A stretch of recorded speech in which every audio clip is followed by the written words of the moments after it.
Nous allons voir maintenant comment utiliser les huiles essentielles.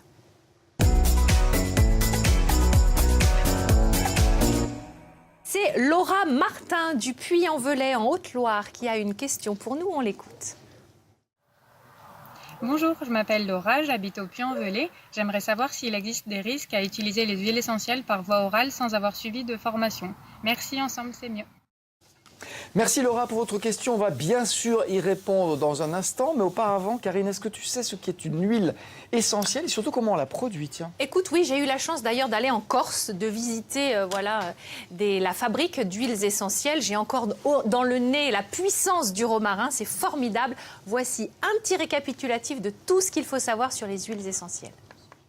Vous avez mal à la tête? Optez donc pour de la menthe poivrée.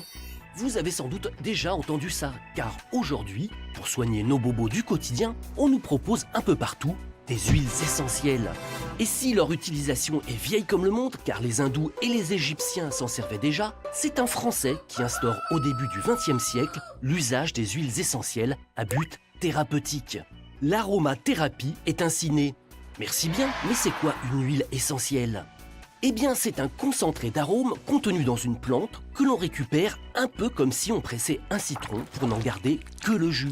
Et pour obtenir cet or végétal, on opte pour le même procédé de fabrication que l'alcool. Ups! En bref, l'huile essentielle s'obtient en distillant la plante. Bon, évidemment, pour obtenir un tel concentré, il faut beaucoup de matière. L'Agence nationale de sécurité du médicament a classé les huiles essentielles en 3 catégories. En 1, les cosmétiques. En 2, les biocides, c'est-à-dire les sprays assainissants. Et en 3, les médicaments. On compte ainsi 4000 plantes qui seraient capables de nous guérir de nos maux. Et la liste est longue. Stress, tension, rhume, nausées, angine, eczéma, problèmes respiratoires, fatigue, mycose, poux, hémorroïdes, etc. Mais attention, les huiles essentielles ne doivent pas être prises sans précaution. Leurs concentrés actifs peuvent s'avérer dangereux. Alors, enfants de moins de 4 ans et femmes enceintes, s'abstenir. Désolé. Bah oui, quoi, on est désolé. Je suis fan, moi, de ces petits magnétos. Je trouve ça mignon.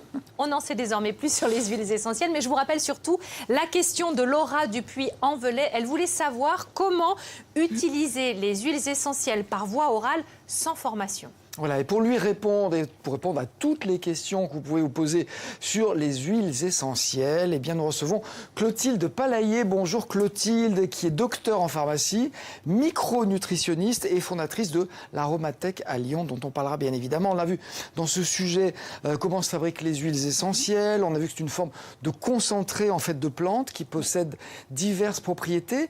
Est-ce qu'on connaît le nombre d'huiles essentielles qu'il existe au monde aujourd'hui, à peu près? À peu près. Disons qu'au niveau des plantes aromatiques, donc qui permettent la distillation d'huile essentielle, on doit avoir peut-être de disponibles 300 huiles essentielles.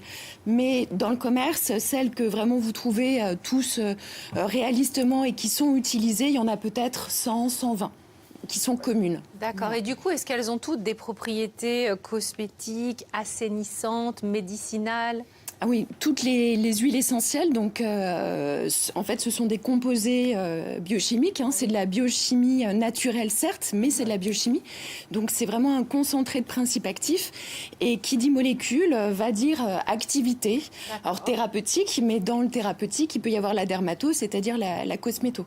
Mais ça couvre vraiment un champ très large, en fait, de vertus. Et alors, depuis quelques années, c'est vrai qu'on entend beaucoup parler des huiles essentielles, mais en fait, leurs propriétés, on les connaît depuis très longtemps. Ah oui.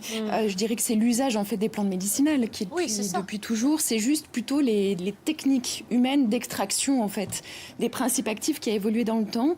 Et on date la première distillation donc pour obtenir une huile essentielle au Perse à 1000 ans avant Jésus-Christ avec l'huile essentielle de rose.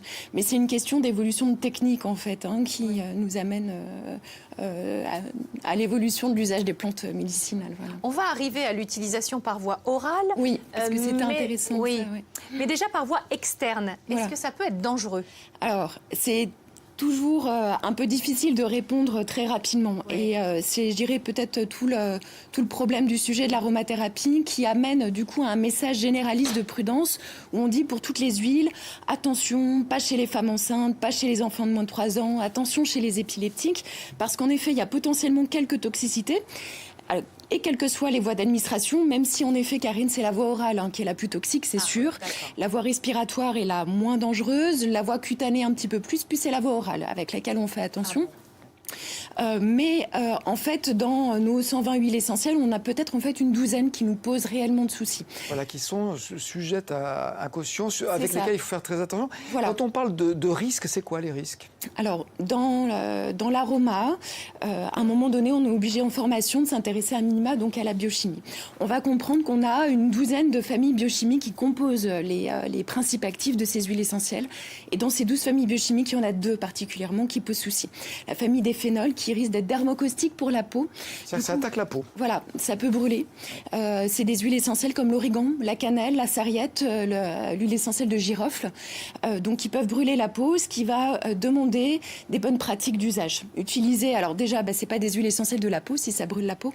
Et puis pour l'ingestion, le miel n'est pas possible. La plupart des gens ingèrent une huile essentielle sur du sucre ou du miel. C'est ça, oui. Pour ces huiles-là, c'est interdit. On les ingère sur une huile alimentaire, une huile d'olive, une huile de colza. Pourquoi? Qu'est-ce que ça change? Pour quelle raison? Parce que ça va protéger les muqueuses digestives en fait du potentiel irritant de ces huiles essentielles.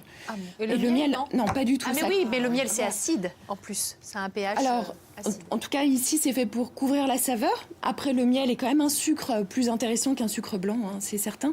Mais c'est plus pour couvrir la saveur très forte des huiles essentielles. Mais le miel n'a pas vertu de protection pour une irritation. D'accord. Et en dehors de ces huiles, donc en dehors du fait de brûler la peau, on peut avoir des huiles aussi qui peuvent charger le foie, et puis d'autres qui peuvent avoir un côté neurotoxique et abortif, d'où cette précaution d'usage quand on n'est pas formé aux huiles essentielles. Voilà, donc c'est principal de se former à un moment ou à un autre, et d'autant plus pour la voie orale.